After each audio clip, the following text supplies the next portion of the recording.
with that, I will pass it off to the next one.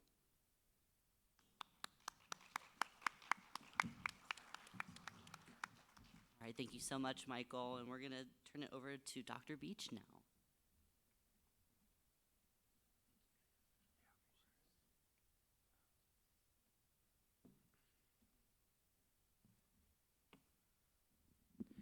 Well, good morning, everybody. It's a pleasure to be here with you all today.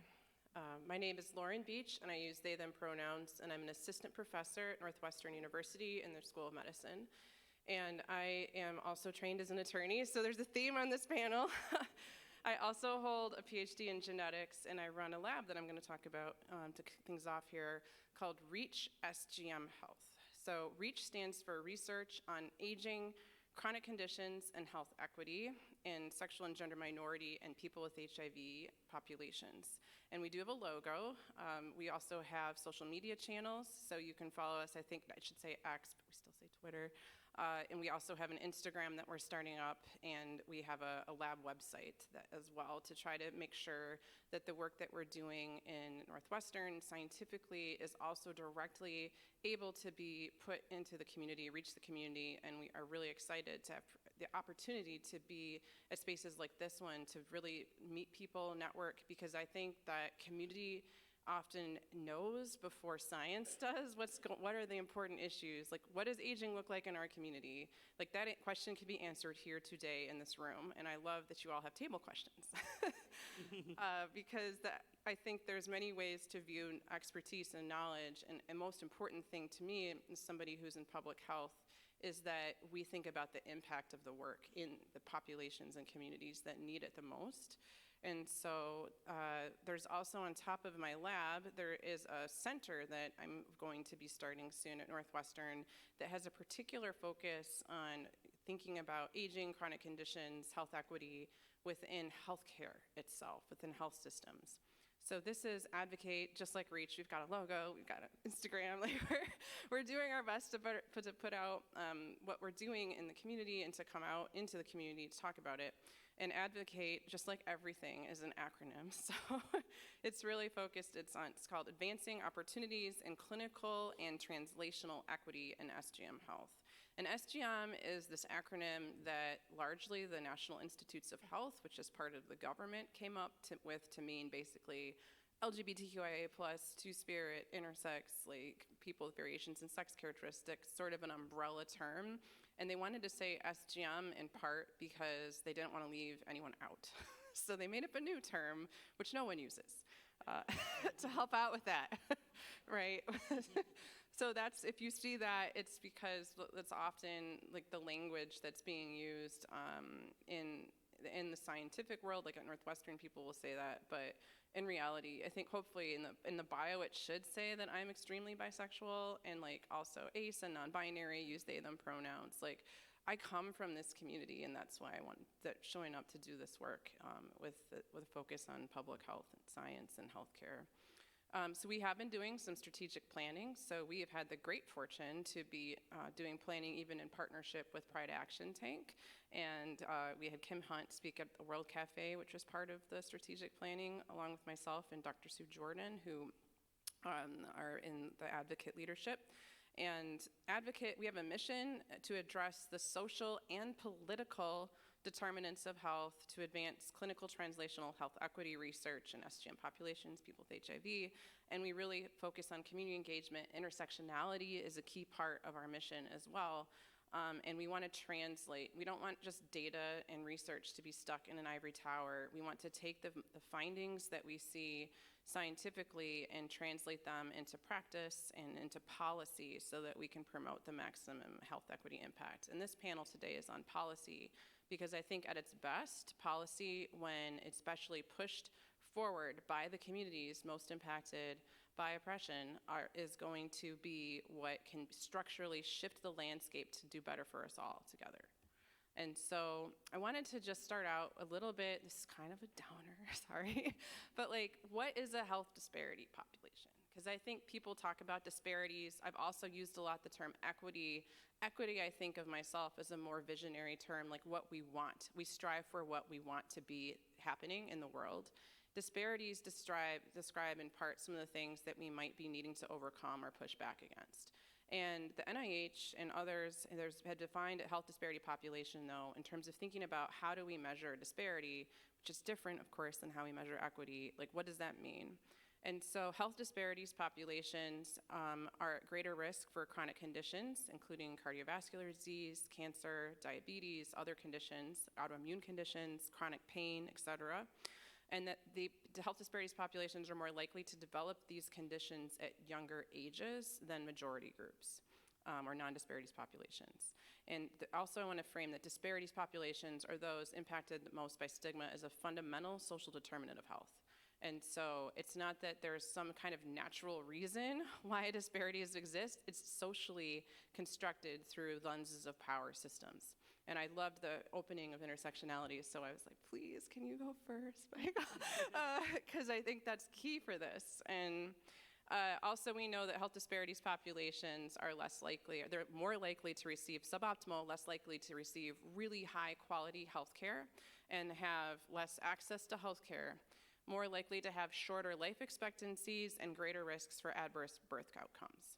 And so I want to put this list together because I think sometimes it can be overwhelming. You're like, you talked about diabetes and cancer. What about HIV and this and that? Like, is it what everything? I want to just give it, it all fits together into a bigger picture. When populations are being impacted by social oppression, there are patterns to what happens to health, and this is it.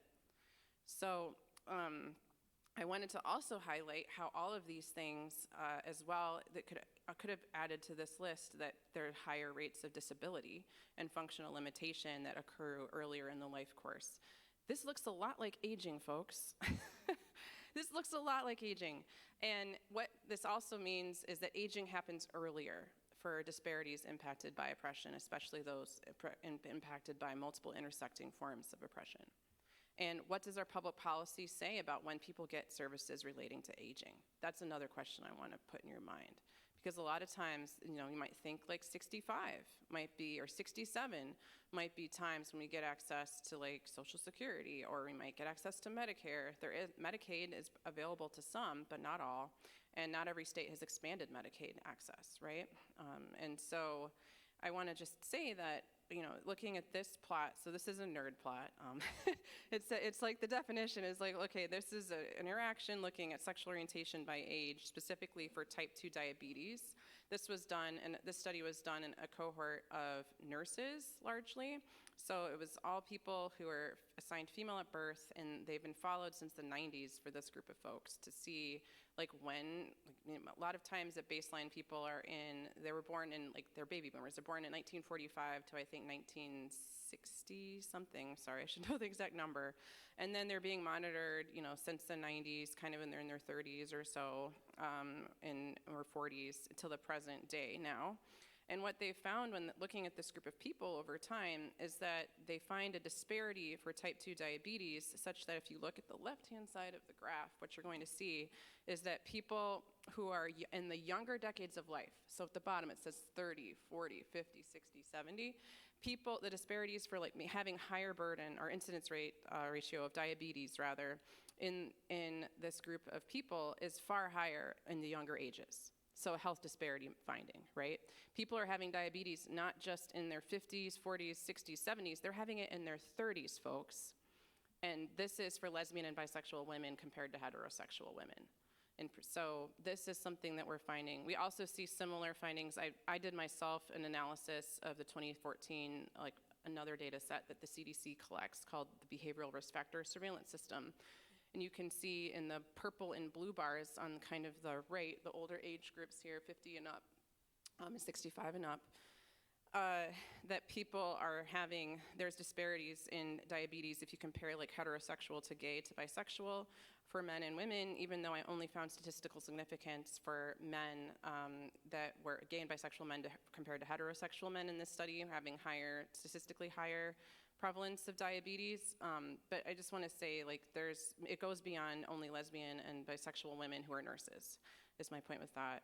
There's been works and other studies. I'm also trying to say that these are different research studies with different groups of people to prove the point that this has not been found once, but many times, right?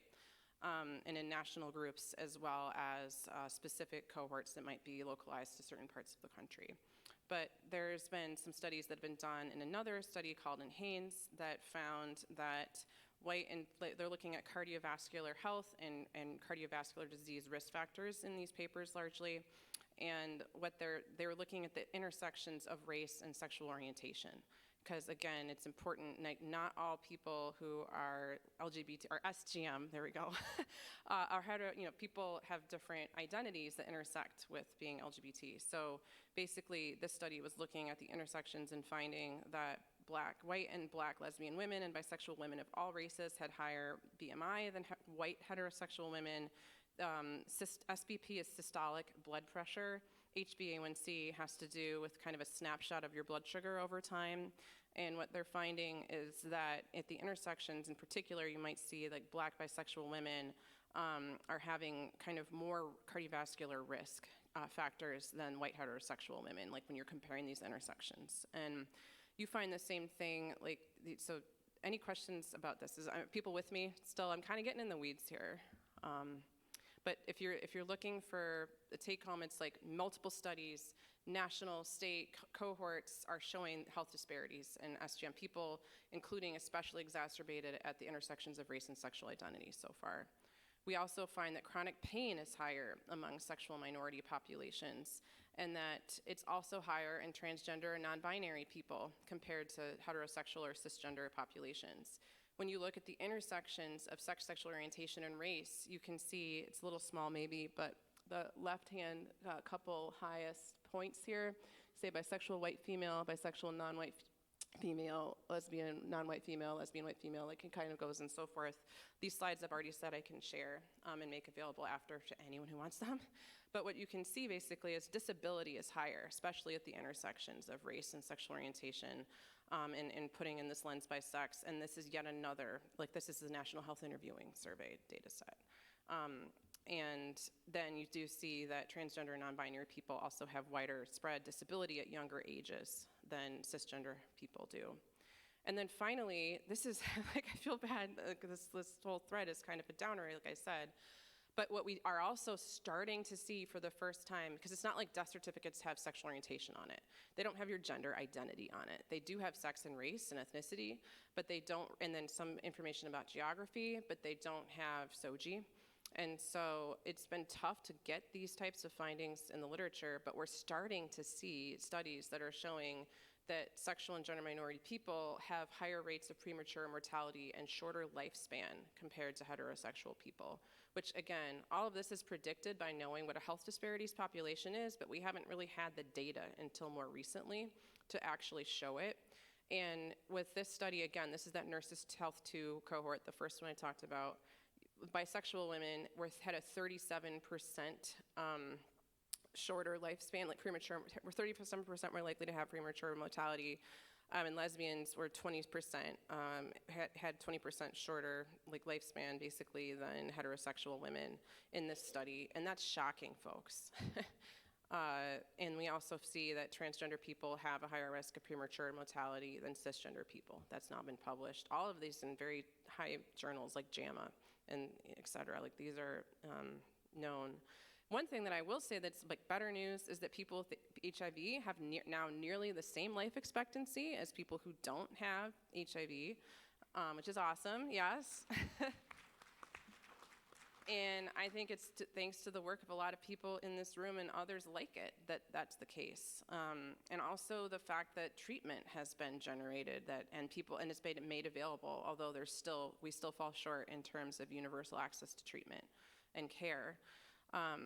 But there are ways that we can fight back. We know what to do if we are thinking about policy shifts, because a lot of what's happened in HIV has also been through public policy drivers to make sure that the safety nets are developed and made accessible as best as we can. I just wanted to also highlight something that often I don't think gets enough official attention, but I think everyone in this room knows, which is that mental and physical pain are connected in terms of how do we get to these health disparities findings. It's interesting that there's been a number of growing studies, like this is a snapshot off the American Psychiatric Association's website, that chronic pain and mental health are interconnected in a bidirectional fashion. So it's not just that diabetes would increase the risk of depression. Depression increases the risk of diabetes. I think people, if you didn't know that, you should know that. And so these things are more interconnected than people know or give credit for. And so mental health programs are going to be things that are anti-aging, or like thinking about like not anti-aging, that's the wrong term, but like how do we age better, healthier? Like we need to think about mental health as the same as physical health. And we also know that stress, increasingly there's studies showing, is linked to cardiovascular disease and heart attacks. So when we think about stress related to discrimination as a fundamental social determinant of health, then just pushing back and making laws that fight against discrimination make us healthier and live longer, healthier lives and age better, right? And so what do we need to do? Like there are some promising things. So the Older Americans Act has now been interpreted to define people with HIV and LGBTQI+ people as populations of the greatest social need, meaning they get access to targeted services and supports like those we heard about earlier from the esteemed panel. And also I wanted to say that some of what I would like to be seeing happen from the data that's coming out is that when we're making public health policies and thinking about what age do people get access to services, and we think about that from like a funding decision, a budget decision, defining laws, policies, and putting that together, it needs to be earlier in the life course. Like I think that looking even at some of Northwestern's own data, like I can see that trans and non-binary patients there are getting type 2 diabetes in their 30s. That's not when screening starts, right? We don't have the right recommendations. Like the impact of stigma and discrimination on health is real. And it, especially if you think about a lot of times we hear a lot about mental health disparities, substance use, those things directly connect to chronic physical health conditions, onset of disability, functional limitation, and aging, and it happens earlier. So when we're thinking about advocacy efforts, one point I want to drive home is I think we need to think about it from a broader perspective of what age do we need to make sure these services are available younger than you think. And then we also need to be educating clinicians, healthcare systems, direct service organizations to do better, to be ready to serve these populations. And also I think that community is a shortcut to policy change much of the time. You don't always need all the data. I think I just showed you all the data that would be needed really to make this change, at least in my view. And I mean, there's like snippets here and there that we could do better from like the research perspective to like get more studies out there, sure. But more than anything, there just needs to be, the safety nets need to be strengthened, and policy changes are the things that do that. And dollars are the things that do that. So with that, I would go back to the panel. I know I went over my time, so I'll just leave with my contact information and email and Twitter, and happy to take questions. Thank you.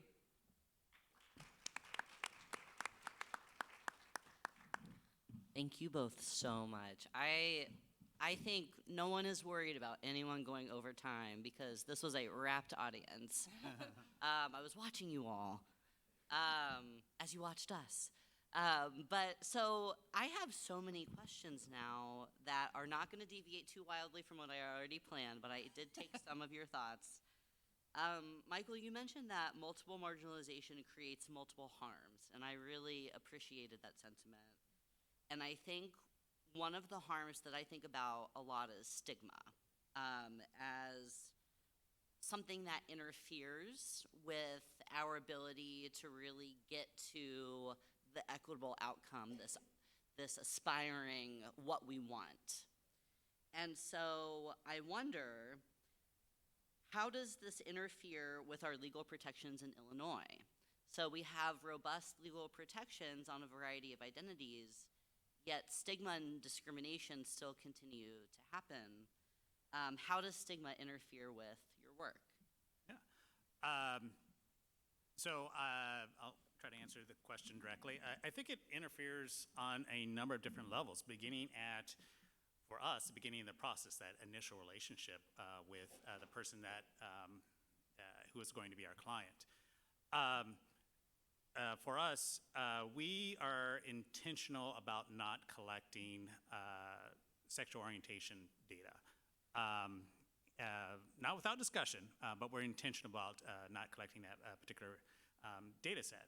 And it wasn't in that slide that I showed you of demographics.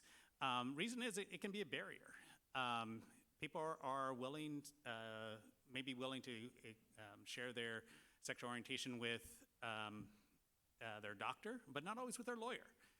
The first question out of most people's mouths are, why are you asking me this? Why is that a requirement for me to receive legal services?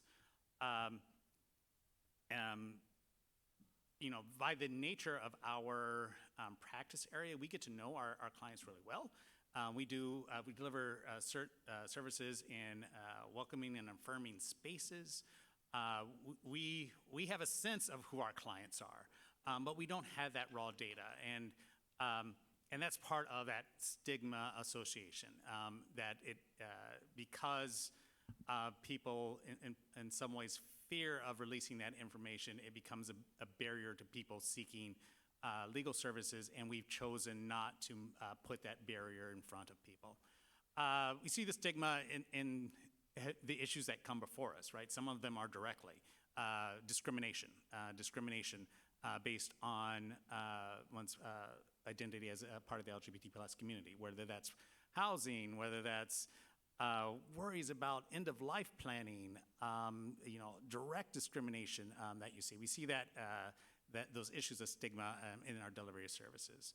I think we see it also in the formulation of an organization of who we are, because we do quite a bit of defending of the types of services that we do. Not that there's horrible pushback, but we're always ready to defend where we deliver services and the types of services that we deal with. And I think that's all interrelated with the stigma question. No, I think you've articulated an excellent way of how a community-based organization navigates it, addressing it up front and then changing practices to adapt to its presence. And Dr. Beach, for you, I really liked your quote, "Laws that fight against discrimination make us healthier." And so I guess, you articulated a lot of these outcomes, but could you speak to stigma that you see in your work, in data sets even, and then just interactions you might have with people who are relaying their experiences? Thank you for the question. And I do believe that public policy, law, guidance can be helpful to make us live longer, healthier lives. I really do believe that, and especially starting with anti-discrimination protections, because and people need to believe that those mean something. There have to be ways that people can meaningfully be protected from discrimination or have a remedy if that happens.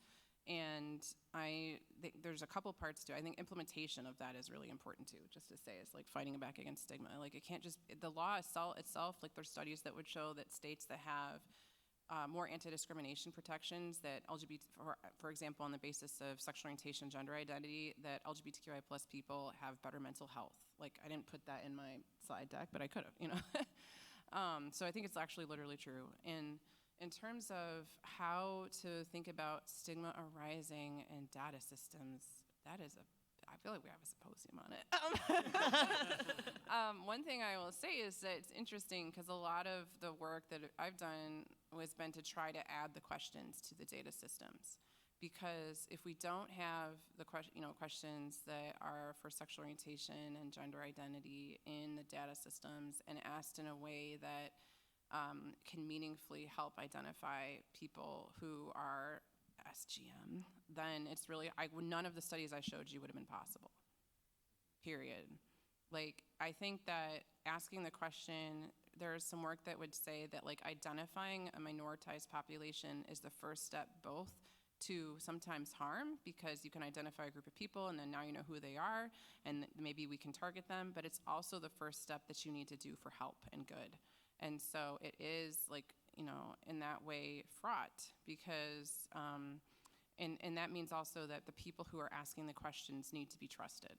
Mm-hmm. And that is key. So like, that is how I think stigma plays into it, that if people asking you these questions, you can't trust them, then of course your mind goes to, like, now they knew who this community is and what are they going to do to us, you know, because there have been those harms historically and ongoing that happen with that, you know, kind of both directions of it. And so I think a lot of times people mistrust the government if they're asking. And so, yeah, I did a question?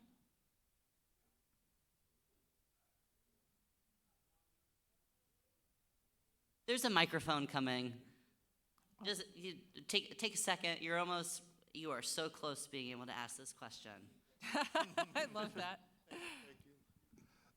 So thank you so much for you all's commentary and being here. I'm a public policy student over at USC, and I'm always interested in, when we're having these conversations about public policy and HIV, how do you really engage those actors to motivate those people to be involved with this? Because I think that this is important work. I think that there are agencies and communities who think that this work is important, but how do you like motivate those actors in our community to like actually motivate community to demand these policies be put in place to protect all of us? Because whether you want to believe it or not, we all become older adults. So a lot of these policies protect all of us.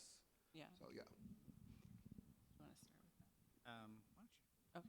I think that's a really important question, because if policy, just like if it happens in a vacuum, is not going to be the policy that should be passed, I think, because you need the people most impacted to be leading the way. And that's why I think like this room is important too, because the issues that are identified here that should be focused on are going to be what people want to do. I think it's going to be like, what do you want to do? And so if there's no buy-in from the community for something actually being a priority, no one's going to do it. And so that's like step one. And then I feel like that there's a lot of really great community organizations that are out there that have things like lobby days, or they're having this conference, or they're having other sorts of convenings and mobilizing activities. There's to help people build momentum towards change. And it also, people need skills and trainings for how to go. Like it's not just always a lobby day that people will be like, come and learn how to, you know, write up a little statement, or here's a one-pager, let me teach you how to talk to somebody who's in Congress or somebody on the Hill, whatever. And that, you know, the other thing I think that can be really powerful is learning how to do grassroots organizing. Like if people, you know, even in people do more grassroots organizing than they think. Having conversations intentionally about important issues can be a form of organizing. And so I think that the other thing is like people feel it. They personally have to feel it. Like I think about the 1980s, like ACT UP protests. Like they had die-ins on the street because people were dying. And so there were die-ins, right? And there was like taking over the FDA, and there were radical actions that happened, and not only the law and policy change that was in like boardrooms or whatever, but I think everyone makes a difference. People show up in different ways, and I think it's all needed. Like, because those things are getting the media attention too, which is also an important driver to shift opinion to get policies passed. And that's what I mean by a shortcut with the community too. Like, you don't need all the data I showed if you have, like, somebody has taken over the FDA and there's a die-in and now we can't be ignored, there's media everywhere. Laws and policies change real quick sometimes when there is the right combination of internal and external pressure. But that's just my view. I'll just add to that first off, we're not a grassroots organization. That's just not the type of organizing that we do. I showed you that slide about assessing needs, which is our four-prong approach of how we determine where to focus our efforts in terms of policy and advocacy. I think it's very important. And what the elements that you saw there was that we don't do it in a vacuum. We talk to our clients. We both on an informal and a formal basis. We talk to our community partners as well. So that's the one hat that I wear as a professional in my 9-to-5 job. I do other stuff, as you know. I'm part of Lighthouse Foundation, and which does do more of that side of the work. And it's very important. It's very important that I do both of those. To me, it's very important to not only have that professional hat, but my outside hat as well, to both shape what I do in my 9-to-5, but also just for my own personal mental health, that I have that aspect where I can have that outlet. I will say, though, I've been in many discussions where older adults will say something like, I'm tired. It's time for the next generation to take on this mantle. And that's unfortunate because I think if you look at Gen Z, they've got a different agenda than older adults. And even though Gen Z will be there one day, that's not what they're focused on. So I really believe that aging people, older adults, still have to be involved in this aspect of it. You asked my second question. Oh, it was going to be about community engagement. Oh, that's so good. I'm really impressed. You're rocking it as a policy student. That's wonderful. So I want to speak to my experience a little bit, just because I'm the moderator and I've decided I'm going to talk about how I think change should happen. Okay, wow. Take over. I'm just gonna. No, I work in the legal system, specifically in the court system, and I am charged with promoting community trust in that system, and that's a near impossible directive because that trust has been broken by that system. And so the only thing that works in moving the advocacy that I do now, because it's looked different when I was at CEDL, it's looked different when I was at Bar Foundations as a lobbyist, like it looks different depending on who you are and where you're located. But presently in this situation, the thing that works is lifting up community voices as high as they can go. An example that I have is that I did listening sessions on the experiences of court users who experience intimate partner violence. And after pushing and pushing and pushing direct quotes from survivors as far as I could go through this infrastructure that I'm situated in, I realized that not only had the Chief Justice of the Illinois Supreme Court read those direct quotes from those survivors, she also turned around and told us, like, time to address this.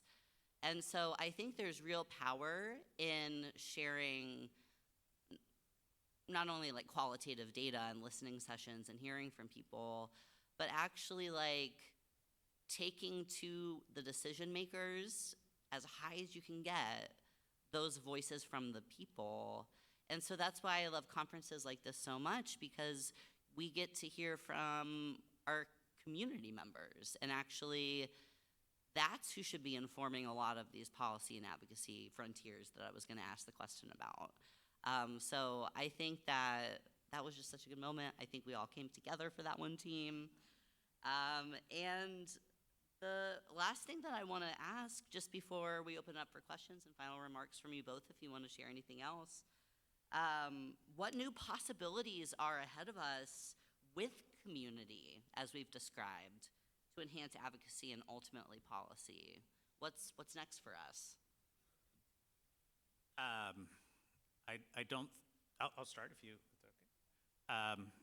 I don't think I would be friends with some of the people in the room if I didn't mention that the Illinois Commission needs to be reauthorized. They're doing important work. It's the original legislation was written in a way that it has a timeline.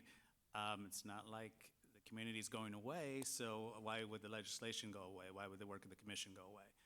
So you have things like that, re-emphasizing work that's already started that needs to be done. I'll offer up that as one thing that's exciting, important work that needs to be done in terms of policy.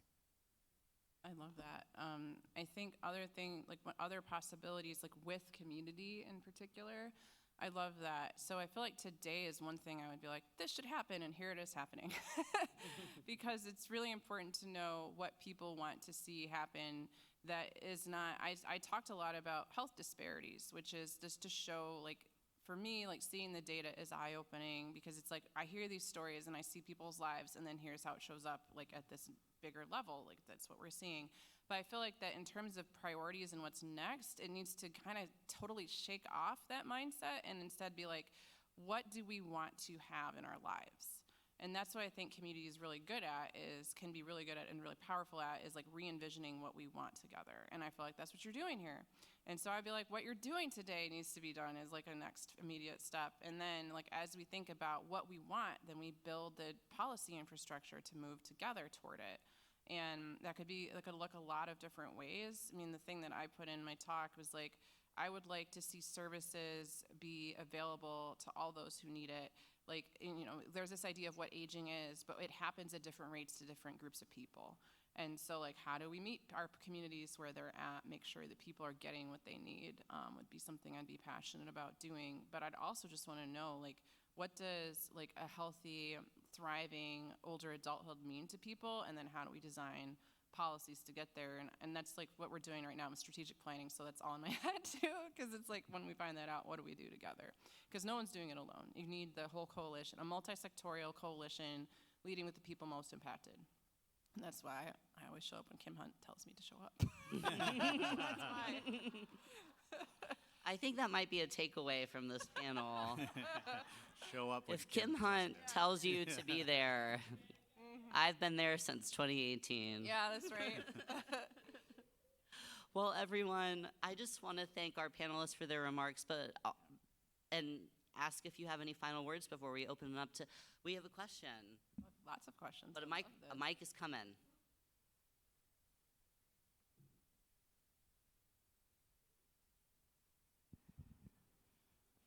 I'm sorry, I had to look at my notes real quick.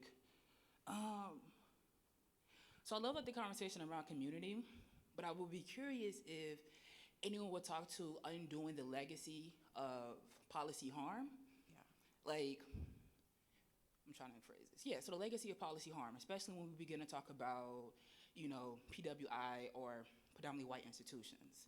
When I think about how, for example, the University of Chicago led the gentrification on the South Side, and how that has disturbed the black and brown population there to the point that Chicago was losing, I think still losing, several thousands of African American communities every single day because they're being displaced. And like, I love working with universities. I kind of literally made it my career, but I'm often curious of how these same institutions that also lends itself to violence will also lends itself to reconciliation with the people that they want to research to actually move the needle forward when we begin to talk about policy and legality. Because you can change policy and legality, but however, if you don't change the legacy of the harm that was created before we updated the policy and legality, then do we really actually push it forward? And there are plenty of examples historically that we can kind of draw from. I mean, one of the reasons why LGBTQ or homosexuality, to use a clinical term, is often still looked upon with much stigma is because no one wants to address DSM-1 that came out like 1930s, 1940s, and how it didn't get removed until like 30 years later. But in that 30 years time, right, we had so much legality that went ahead and supported that, and I fear that we don't really unpack the supportive systems institutionally, systemically, in order to actually see progression. So I would just be curious, like, what are your thoughts? Yeah. Thanks. I'll wait around. Yep. I'm trying to think of where to start from that. Thank you for that. Yes. I'll talk about how it impacts the work that we do in terms of legacy of harm. For us, it's how it determines how we prioritize our resources and where we tend to focus. For example, you mentioned race and housing and redlining and all those historical harms. That helps inform us that housing is one of our practice areas. It's one of the areas that we focus on in terms of not only when we're delivering direct services, but where we choose to put our time, our energy, our money in terms of advocacy as well. It's true of harms to the LGBT plus community. When we do a lot with estate planning and of life planning and really about generational transfers of wealth, all of that stems from the fact that the law is very heteronormative. The law is set up to accommodate, the typical family of mom and dad with a family of children, later choosing to support that mom and dad later in life. That's not the reality, and that's why we choose to put our energy, our weight, our time, our money in those areas. So the legacy of harm, at least for us, informs where we are, where we're going, and what we do. I love that answer because I think it's like focus in where it needs the most focus. And the reason for that is a social choice. Like the legacy of harm was definitely intentionally created by people in power who are white, like cisgender heterosexual men, typically landowning of a certain age, right? That's how even if you look at like the idea of what the United States was founded as, which of course there was already people here when this country was founded, right? And like you look at the definition of who has power, it's like written into the Constitution, right? About who has that. And also then this idea of like the program, like there is an intentional project then of racism, like settler colonialism, racism, that legacy, like that quote unquote founded the country, that is putting in charge, like passing of laws, from that time to the current day. And there's variation because like those forces, thinking about what values do we hold and who do we want to be in power and who do we want to get what or not, and how do we think we should allocate dollars, resources, programs, like those things are legacies of harm. And then they are also ongoing battles in today's courts and legislatures right now, even in this very state that has more favorable laws and policies in certain ways. And I think that universities, especially predominantly white institutions, definitely don't play, like, when is the last time I've heard Northwestern apologize for the legacy of displacement and racism, like putting forward harms? Like a lot of times the professions of science and law and medicine are all systems of authority in different ways. Like law is literally an authority system, right, in government. But then science and medicine often have fallen behind those power systems and echoed what is really, there's paradigm shifts about what gets seen as scientifically true and or not. And like even like eugenics is science and medicine and law combined to enforce these systems of power historically. But then it's not like we've seen those policy choices that were informed by those older approaches go away. And so how do we solve the legacy of harm and its ongoing effects? I think, why did I choose? One thing I wake up and I do ask myself, am I in the right place in the academy? Because it's been such a large player, especially I'm in a school of medicine. It's one of the worst systems. I'm a lawyer who's in a school of medicine. How much worse can it be in some ways, right? But I chose to do that because I was like, these are the systems that have been part of oppression. These are the systems that it's not that we're going to undo the master's tools, master's house, right? But like, we're not going to undo everything with just these places, but there are also major like authorities shaping systems of power that we can undo. But the way we undo it is with the community, I think, and like leading with the people most impacted and trying to dismantle. But like, what do we need apologies to come from this? Do we need to have more reconciliation and like thinking about like the city of Evanston has reparations? There we go. Could Chicago do that? Could universities get involved in that more? Could more of them choose to do that? Could Northwestern do that? They could. They could. So could university, you're talking about University of Chicago, they could. Are they doing it? Not really. No, they're not. And does that mean that you're talking out of both sides of your mouth? Yes. And am I part of that institution? Yes. What does that mean? Because I think that things are changeable, but you're right. Like if you're not going to build trust without apologies, and how do we approach it? Yeah. I don't think I have an answer. Just to say that I hear that, and if the day that I wake up and I think I can't be effective here, I'm leaving. I feel like it's not aligned with my values to be in a place that I actually cannot feel like I can make change that aligns with community needs from. And but that's not the choice every person would make, and I will not lie. Like I'm here. I'm going to say I'm here. Yeah.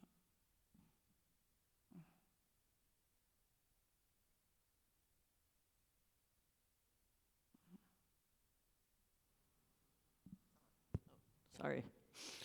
Don't know how to use a mic. Hopefully I'm not outing you, Dr. Beach, but I seem to remember that you told me this wonderful experience story about helping advocates, because you were working in the system and you understood the system, and then you kind of advised them when now is the time to protest, or here is, was that you? Yep. That told me, and the point of me asking is that, like, I think it's super important that we use the hidden or obvious advocates that are in systems to help us on the ground kind of do the right thing at the right time to make the most impact. I remember that story because I was like, wow, that's really cool that you were able to help somebody do something that didn't have access to the system, but you did. Thank you for that question, Jill. I think I'll be short because I talk too much. I'll say something short. Yes, I am a person who's done direct action and a person who is a lawyer and works in school medicine. And so when I was a student organizer, I think you're thinking of a story. When I worked also for I was working in the Office for Affirmative Action and Civil Rights at Michigan State. And I worked like directly with their like compliance team, kind of like the man, do you know what I mean? But I was also president of like the LGBTQIA+ Student Association that was part of like the Council of Progressive Students, Council of Racial Ethnic Students, and Student Government. And so we wanted to push back against the administration in certain ways, and we wanted the administration to put gender identity into the anti-discrimination policy, which they had refused to do. And so the direct actions that were going on to like protest not having access to bathrooms, locker rooms, affirmative housing designations was like, yep, this is what I think would make the folks in this president's office and like affirmative action office doing the DEI work like listen. So it was like, this is what they wouldn't want. It'd be like their worst fear if you went and did this and like got it in the newspaper, the student newspaper. And so then I would be like, here's this reporter who I think will publish you if you do this protest. And like, then I would be like, go out and do the protest too with them. And then I would be like, did you see this news article? Did you see what it says? Like to the people that I'm like, directly working for, right? Because then I'm like, I think then maybe they'll pass the thing they need to pass, because we can't have trans and non-binary students not have access to affirmative housing, bathrooms, locker rooms, and being appropriately gendered and named in the classroom, which is what what the policy did pass in 2007, by the way. I was there from 2002 to 2007. It took 5 years. They finally put it in the anti-discrimination policy. And it was not just because of me, it's because of the community that pushing it forward, pushing the administration to do what was needed. But yeah, you play both sides. I mean, I think it takes all kinds, you know.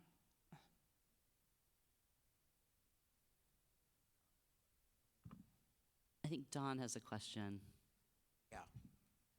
And I got the mic to work all by myself. Another technological miracle. First of all, I want to say to everybody that I love this panel. I mean, these folks, I know each and every one of them. This is the panel I want to take to lunch. I want to acknowledge their contributions to our community. August, wow. I've known you since you were a law student, and as the chair of the commission, I certainly benefit from your idea and your work product, and I thank you for that. Michael comes and advocates for us every day, and what CETL does that's most important is it helps those of us who are aging to engage with the ideas of our mortality, okay? And that's important. And don't think of it as the day we're going to die, but how we embrace the process of aging and changing and living until the day we die. So I thank you for that, Michael. Also, I will say that Michael Stone's been giving me the vapors for years now, and if it weren't for consent, you know, who knows what would be going on now. And then Lauren, or Dr. Beach, I'm sorry. I want to say about Lauren, we have an alliance where we are inviting ISJM at Northwestern to become one of our community partners, as we have with PrideNet, and the idea of medical research and research on the status and condition of the SGM community is very, very important, and I appreciate that.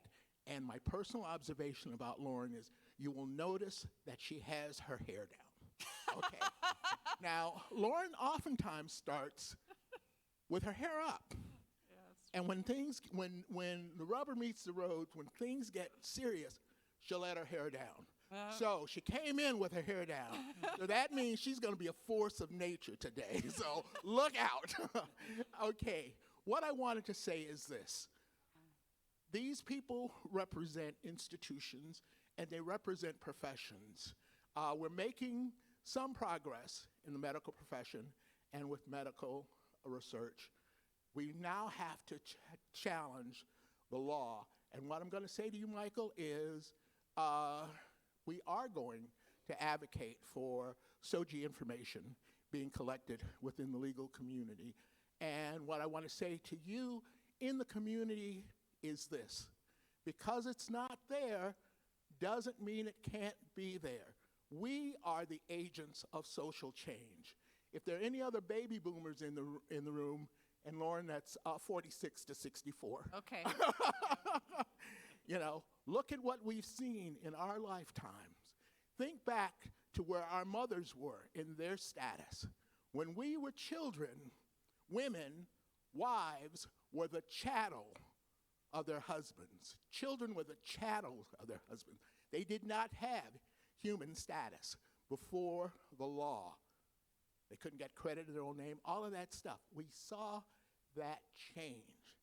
1979, we saw a very important ruling that established that a thing called marital rape existed, because before then, women were well, not only were they property, but they were obligated to submit to their husbands at the husband's whim. We couldn't conceive of that anything today, but it happened because of cultural change. Yeah. And cultural change comes from the community. So use what these people are sharing with you as impetus to do the work, to change our culture and our institutions. Thank you, Don. And could I just add to some of the things you said, Don? First of all, data collection and pushing for data collection, I think, is also very important. I think there's two things that we have to understand with that. First of all, that we don't want to create barriers for people, so I think we should push for it. I don't think we should, that shouldn't be a barrier for someone seeking, particularly legal services, but I think any kind of services. And also, when I look at our own data, I know that we do collect gender identity information, but I know it's understated. When I look at it, I know that it's understated because particularly older adults' willingness to share the information or willing to share the correct information is limited. It is about stigma. It is about why do you need this information if all I'm looking for is this unrelated legal service? So we still struggle with that. Even in our data, we know it's understated. And then you talked about elements of the law, and it happens to me. I'm reading an old statute, and I see something that says husband and wife, and I just like, how is this law still in existence? Even though we've got, we know that the interpretation will be spouses regardless of gender. We still see those laws written that way, and it is, something I personally get outraged every time I read one of those statutes that are written that way. And it's just talk about legacies of harm. It does bother you. I think it does. It's one of those things that these little things that just impact you throughout your career, they just kind of add up just to remind you that, this law wasn't written for you. That's what I take away from it. And it's troublesome. And I think about it all the time. Are there any one more question? Yes. Can we turn the mic on? Is it on? Oh, it's yes. on. Okay, so I want to come back to my friend back here. I feel like a lot of things were said. And Michael, you said something too that kind of crossed over with my point. So I'm 31 years old, and I've been doing this work since I was like 18. And what that looks like is, yes, I was like passing out condoms and stuff, but now I'm a program manager. Right. The concern I have is that there are people who are my age limit who are looking for this room, these voices, these stories. And we often hear that I've been there before. We've tried that. We tried that and it didn't work. It doesn't mean that those voices are important. We do get that people have been doing this. This is a lifetime of work, but those voices still do matter to how the work gets done. And I'm saying that as a person who been doing this work, who's been in community, but also who goes to community events, hears community stories. And I'm glad you touched on the harm that a lot of universities and institutions have had, because that harm is historically story told to us through our elders. We need to, and by we, I mean people who are in that 30 to older adult cusp, to realize that we are both allies in this. We're not, and we're more than allies, we're actually accomplices. Like, it's my job to go to work and make sure that people who are older adults are getting the respect that they need when they come in for STI, whatever they want to come in for. I think that what I would like everybody to walk away with, or an idea, and I'll talk more about this later, y'all should definitely come back. But anyway, how do we have more of those intergenerational relationships and bonds strengthened? I think about all the time that one thing I know that a lot of LGBTQ people who are youth or older adults go through is housing instability. Yeah. How do we create a collective that protects those people, that creates housing and stability? I guess I don't have a question. My thing is more of a response to what's being said here, and for us to go away and think about some of those real root concerns, but also some of that work that can be done. Because I promise you, there are people who are 30 plus, who are still doing this work, who are invested in this work, who are looking to learn, who are looking to do, okay, if the policy isn't working, if the us writing to our alderman isn't working, well, how do we set up something like a Lion to get the voices, like, because that's stuff that actually motivated and pushed policy. We also know how negative policy is pushed, but also we know how radical policy is pushed. So, yeah. Thanks. Great. I did have a little add-on to that. So I'm really excited about the next segment, intergenerational dialogues. So excited that's part of the agenda, part of the conversation that we have here. I'm also reminded that of the phrase "nothing about us without us." So we don't want to have discussions about what to do about older adults without involving the voices of older adults. But on a daily basis, I see individuals who are isolated and just have no support system. See it on a daily basis of older adults.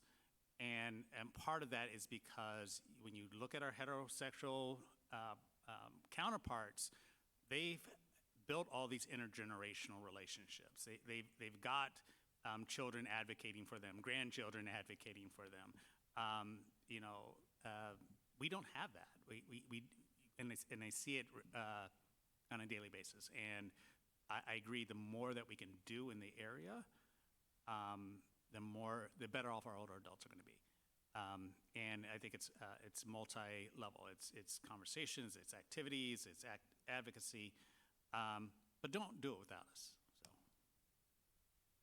Well, I think the point about being accomplices in this is maybe one of the most powerful things, because none of this can happen without community. It can't happen without us lifting each other up, helping each other, having conversations. And I don't mean about policy. I mean, like, in our day-to-day. Like, if you can be a friendly face to someone who is, like, isolated and without resources, that's community building. That's policy advocacy, to have a conversation like that. And so just to end this excellent panel, let's have a round for our questioners and for our panelists. One more. Oh, one more question. I'm sorry, I didn't even Hello. see over here. Have I got an opportunity for you? I'm Jim Harvey, and I'm the executive director of One Roof Chicago. Oh, awesome. What is that? It's an intergenerational housing and services program that is coming up in Bronzeville, Grand Boulevard.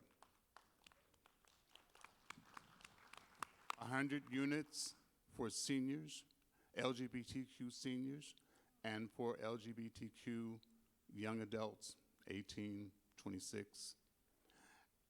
Our response to just the question that was raised, that need actually, is to make certain that we keep the dialogue going, we grow the dialogue, we bring these two communities together and establish a presence in the African American community in particular, and see what we can do to blunt some of the damage that's been done by responding to it this way. So if any of you are interested, I've got information for you. We need the allies, we need the support. We need folks to get out there and support One Roof Chicago. And hopefully, we'll be introducing a model that can be replicated as time goes forward. Great. All right, we've reached our time. So let's keep that round of applause going. One more time for this panel. Thank you both so much.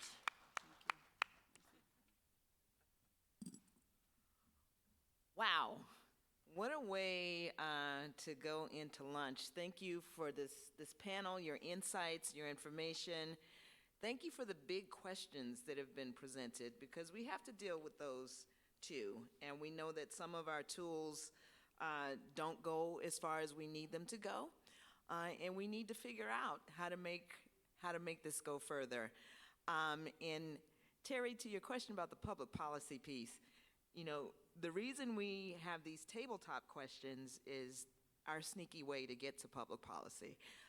Because I don't think it's helpful to ask people, what are your public policy priorities? No. That's too amorphous, right? You want to know what they're feeling. You want to know what people need. You want to know what people see as a potential solution.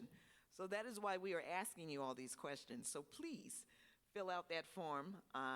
Every time we put a question down, it's very important to get your input, because we're not done after this summit, by the way. I will sort of lift the veil and say that Pride Action Tank always does a summit report, but it is not designed to be a report that just lives on a website. It is designed to be actionable. So everybody here is on the mailing list for what's next, and you will be a part of it, and we'll talk about that more later. Anywho, we are about to send you to lunch. There is a mistake in the program handout.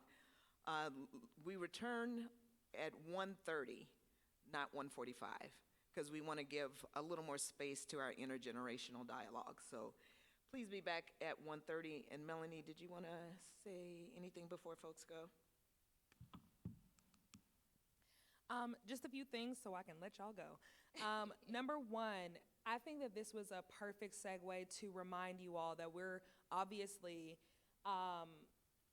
we're in a really, it's tense, I know, time right now, but like politically, but we do have the opportunity to have our voices heard. And so this is a great opportunity to remind you all to get out there and vote. It's coming up quickly. It'll be here before we know it.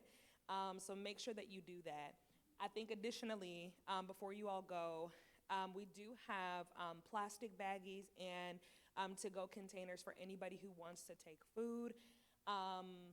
We also have, downstairs, when you can go through and get free salad, they may let you get some soup, and then free snacks for the rest of the day. Just, flag your badge and just let them know that you're with the summit, and they'll let you grab from the snack container right next to the register. Other than that, be back at 1:30.